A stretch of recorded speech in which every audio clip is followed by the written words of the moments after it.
Hello, ladies and gents, boys and girls, people of all ages, sexualities, and identities, and welcome back to another Doctor Who review.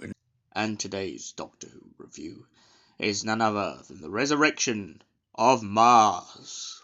So, what is the Resurrection of Mars about? Well, following on from the last story, we find ourselves in a situation in which the Doctor has returned to the planet Deimos to pretty much try and save Lucie Miller.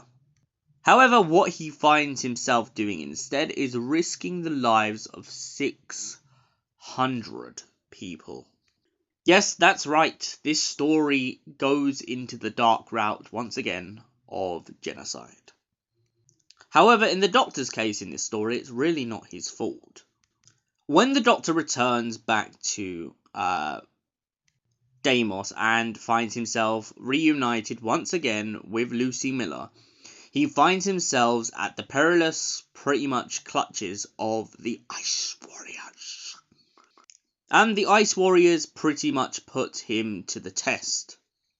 After all, they've already tested him about all of the situation with the trigger.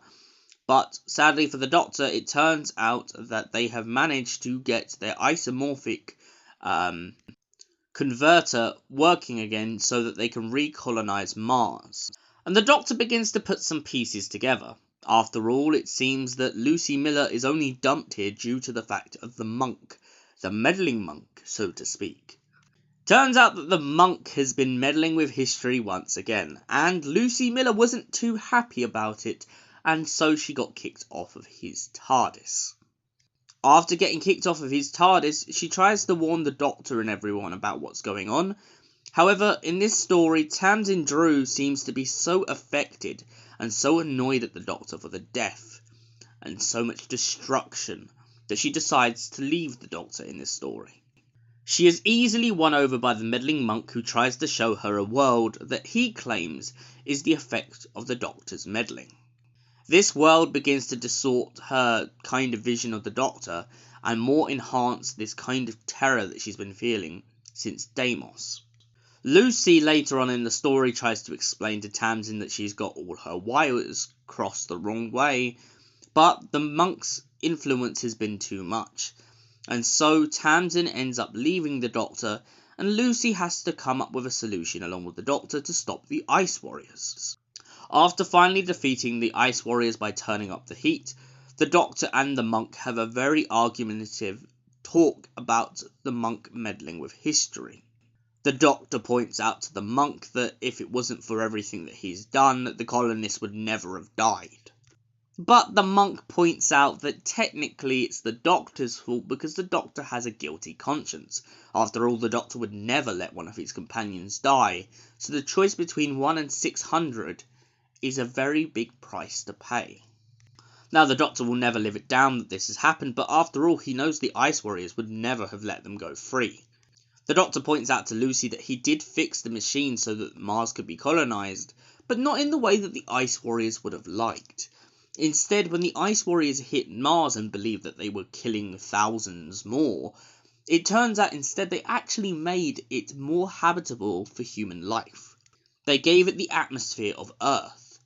And then the Doctor managed to turn up the temperature and wiped out the Ice Warriors once and for all. However, that doesn't mean that the Ice Warriors won't wake up again on Mars. It just means they've been stopped, for now. The Doctor also points out that due to the monk's tampering, the Ice Warriors should never have been on Deimos in the first place. Realistically, they should have still been down in their tombs on Mars. But something due to the monk meddling on Deimos with their kind of hibernation units is the only reason the Ice Warriors on Deimos ever woke up in the first place. The Doctor and Lucie Miller eventually manage to escape, and then the Doctor promises Lucie Miller Christmas after the fact that the last one they had with Death in Blackpool went really badly. Meanwhile, elsewhere, the monk and Tamsin Drew go off in time and space looking for more places to meddle with and more times to interfere. So, the Resurrection of Mars. What did I think of this story? Very similar to the story of Deimos. I'm a bit tetchy with this story. I really like the return of Lucie Miller. I like the fact that Tamsin isn't too sure on the Doctor. However, the monk, I feel like, plays such a background part to this story that it's a little bit all over the place. It's nice that the monk has come up with some way to convince Tamsin Drew that the Doctor is kinda evil. However, his way of doing it, to me, doesn't convince me much as an audience member. I also feel really distracted that this story is running around all the time with the Ice Warriors and everything that's going on, the death of the colonists. It's a little bit all over the place, and I feel like some elements of it could have been achieved in the last story. For instance, I feel like it would have weighed way quicker on me if the last story had been a little bit longer and taken out the colonists sooner rather than later, because I feel like once we get to this second story and they're taken out and everything's going on, it distracts us really from what the Ice Warriors are really trying to do, and it also distracts us from what the monk is trying to do. And I kind of feel all over the place in this story about where the Doctor's responsibilities lie. I can accept in this story and can really agree with the fact that I like the weight of the deaths on him. However, I feel like how it happens all over the place, and this story really feels like it's trying to catch up on itself, is the only thing that weighs me down. And for that reason, I give the Resurrection of Mars a solid 8 out of 10. Thank you for watching, and we'll see you in the next Doctor Who review, which will be An Earthly Child. Until then, stay beautiful, you beautiful people.